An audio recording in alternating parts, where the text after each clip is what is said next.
She only want me when she want to. She only like me when she need me. She only want me when she want to.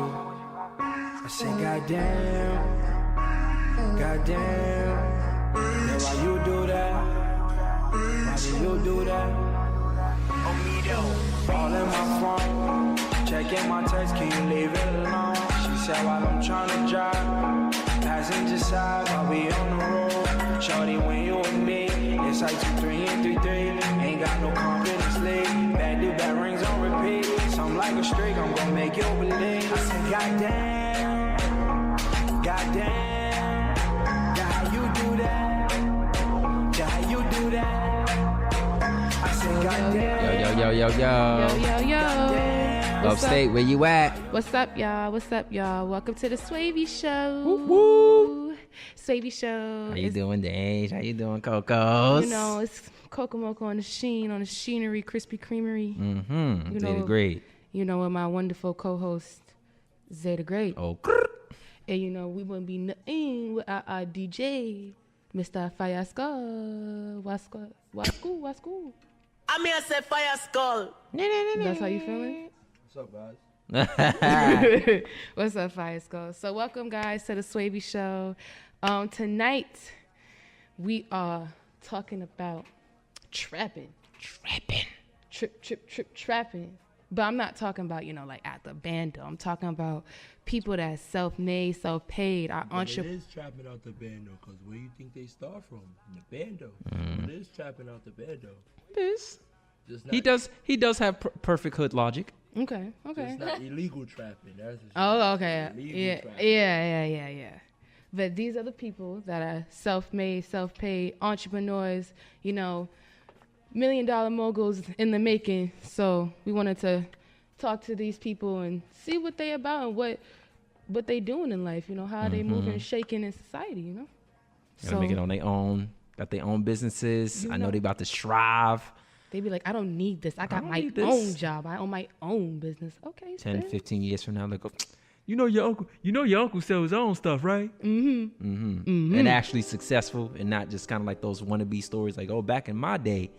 So we really got some heat for y'all. We really got some heat for y'all. Yeah, man. Oh, D just pulled up. What's up, D? Say what's up to the people, D. Say what's up to the people, DJ D. What's up? Gosh. It's official, unofficial, official member, DJ D Of the Swavey Show. of the Swavey Show. Blessings. We can have them introduce themselves. Yeah, so I'm gonna just let y'all know we have a lot of people in the house tonight, so I would like y'all to bear with me and guests. If y'all could, when y'all speak, please be aware that these mics are very sensitive. So when y'all whispering, we can hear it. If you sneeze or if anything you could do, these mics pick it up. So I'm gonna let you know that. And please state your name. And put your phones on silent from now, please. Please and thank you. Blessings. Thank you. So we're gonna start from the do left. you want to start in this room and then? All right, so we can start from our room. All right. For me, I'm DJ Fire Skull. I'm going to pass it to Yo, it's Sean, aka Sean the artist, aka Sean the designer, SM the artist. So, first question. How did you find the concept of your company and what made you want to start your business and why?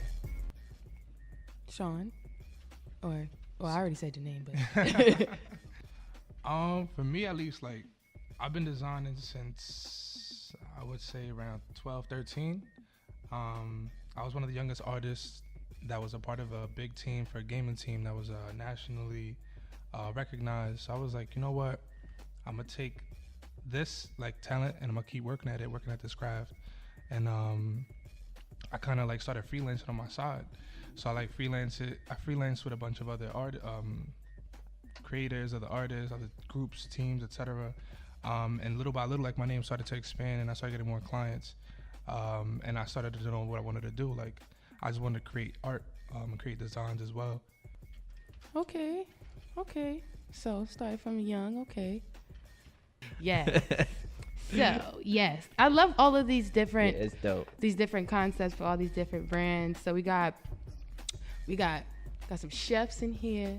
Got some designers in here. We got a management team in here. We got a designer. Artiste. We got some dancers. Okay. Y'all different. Y'all. Okay. Yep. Yeah. Y'all different. But yeah. So the next question would be, how much daily networking does your business require? Would you say how much your business requires? I feel like a lot of people nowadays keep forgetting, like, it's past social media, you know what I'm saying? Like, everybody needs to know, like, in person, and people don't reach out the way they're supposed to. I feel like people don't get to the people, like, you know what I'm saying? Like you're supposed to. So it's 24/7. As soon as you wake up, you gotta network. You gotta be posting, reposting, talking to other people, going out, meeting different people, new people, and telling what you do. So, like, people become brand ambassadors for you. So yeah, like, I would say, like, my last 10, 12 clients were from referrals from people that knew what I did. So it's all for, like, they knew me off of social media, and they were like, oh, contact this person, or like, oh, hit up Sean and he got you and he'll, you know, talk to you. And then it was just straight off a referral. So I feel like one of the biggest things is networking, like that whole brand ambassador thing. Like, if you got a cousin or a friend, they know what you do, they're gonna always bring you up in conversation. Like, oh, I know somebody that does X, Y, and Z, and they always gonna bring you up. So before you continue, guys, I have to say my spiel, because it is 12. Well, it's technically 12:03, and it's the top of the hour. So this is the Swavey Show. This is 91.3 FM WBNY, Buffalo's original alternative since 1982, brought to you by the Buffalo State College Student Activity Feed. So thank y'all for voting yes. Thank you. Elections were last week, and I didn't hear that, you know, that budgets were cut or nothing. Well, I hope not. I hope we still here. I hope not. So thank y'all for voting yes. Knock on table. Yeah, knock on whatever this is. So we're going to move on with the questions for our guests. Zay, you want to ask a question, or Fire Skull, would you like to ask a question? You want to ask a question, sir? Sure. All right. So, all right, cool. So, my thing is, to all the entrepreneurs in here, what really inspired you to start your brand? I would definitely say, like, at least from my part, like, I love art. Like, that was one of my motivations and why I wanted to do what I did. And also, like, recently I was talking to somebody, and they were asking me, like, oh, you know, Steve Harvey's doing a lot, right? Like, Steve Harvey has a show, book, movie, a bunch of different things that he's doing. And he's like, he has all this money. Like, why is he still doing this? He's still making, like, he's making too much money, basically. And in my head, I'm thinking, like, I'm an entrepreneur. Like, I'm doing what I do, but I don't do it for the love of the money. Like, if I want to do love for the money, I would have been doing something completely different. You know what I'm saying? Artists and entrepreneurs know what they get themselves into when they get into this field. Like, you know, the money's might not be guaranteed, but you have the work ethic to flip it.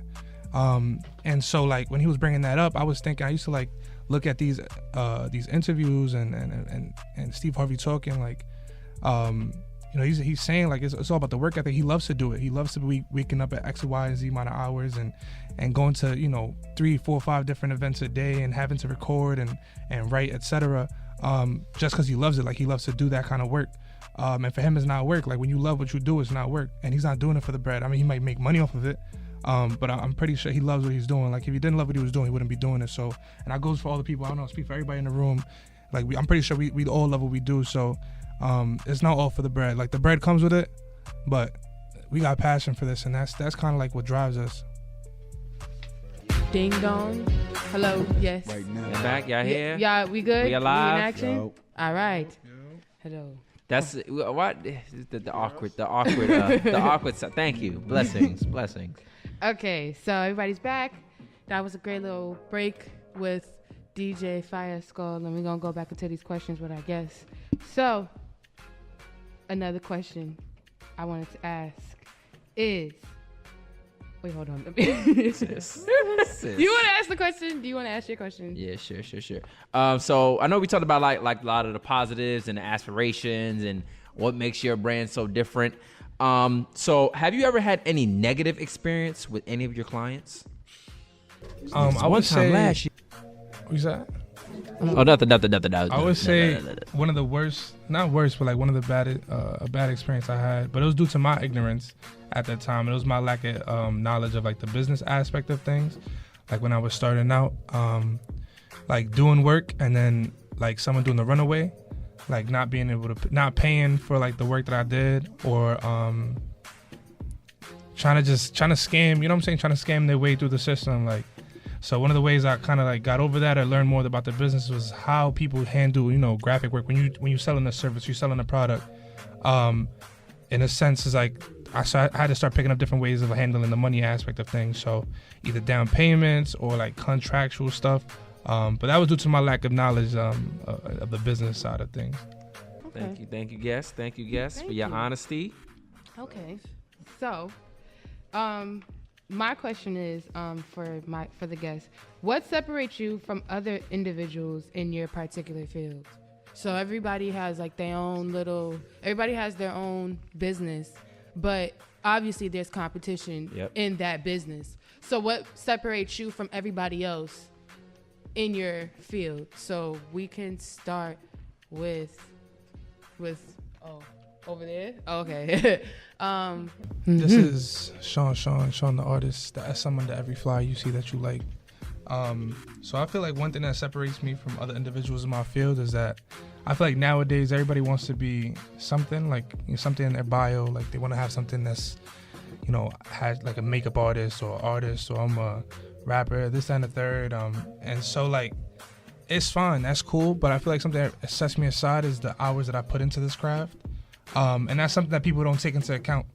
They compare themselves to people that put in thousands of hours into their craft or to their business, and they try to compete with the people that put in those amount of hours. And like that's something that can be taken away from that person that has the hours. So like when you're speaking to somebody that's put in, you know, 2,000 hours, 2,500 hours plus into a craft, and they've been grinding for X amount of years. And they have knowledge, they have the business aspect and professionalism behind their work. I feel like that's something that sets me aside from my current competition, or like separates me from other designers that are in this entrepreneurial field that I'm in. And as well as like there's a bunch of graphic designers in the field, so like, you know, anybody could design, anybody could download Adobe CC and pick up some program and pick up Photoshop, but there's a lot of tricks to the trade, and there's a lot of things that you get over time with mastering your craft. So I would say like the amount of experience to you know, keep it short. Okay. Oh. Cause I definitely seen Sean. He really be putting his hours. Every Instagram, Snapchat post, he 4 o'clock, 5 o'clock in the morning. Wow. Put in them hours, man. You got to. So what advice do you have for people who want to start their own businesses, but they're not as business savvy? Like I have a big personality, but I'm not like, I don't feel like I'm as acknowledgeable with kind of branding myself right in order to kind of get, you know, my marketing up there, or what my target audience, what would I want to do, who would I want to be? So, you know, so what advice would you have for those people who want to, you feel like they have the potential to start something, but they're not as like naturally just kind of understand the aspect of owning a business? One thing I would say is to invest in yourself. Never be afraid to invest in yourself. If you feel like an investment is too much, you probably shouldn't be doing it, because no investment in yourself is too much. So guys, that wraps up the show. Thank you to all of our wonderful guests. Thank you. Our entrepreneurs, our movers and shakers, our future millionaires. Feel me? Don't forget me when y'all make it. Please and feel me? Because I promise you, when I make it, when I get that private jet, I'm not gonna forget none of y'all. We out. We out. But so before we get out of here, we got to let everybody promote their brands and, you know, their businesses and stuff like that. So hold on now. All right. This is Sean the artist, SM the artist. You can follow me at Sean_Marcano on every single social media, Snapchat, Instagram, Twitter. I respond back to everything. You go to SeanMarcano.com. I teach classes, sand workshop. You want to learn Photoshop, learn how to draw, learn how to do art, mentor, teach, no matter what experience level you are at. You can subscribe to SeanMarcano.com. Keep up with a personal newsletter, and I send out wallpapers phone wallpapers every Monday, as well as got a book, self-published, self-illustrated book coming out. Should be seeing more of that. Prospective date to release that is in July. So for more details, just go to the website at Sean Marcano. That's SeanMarcano.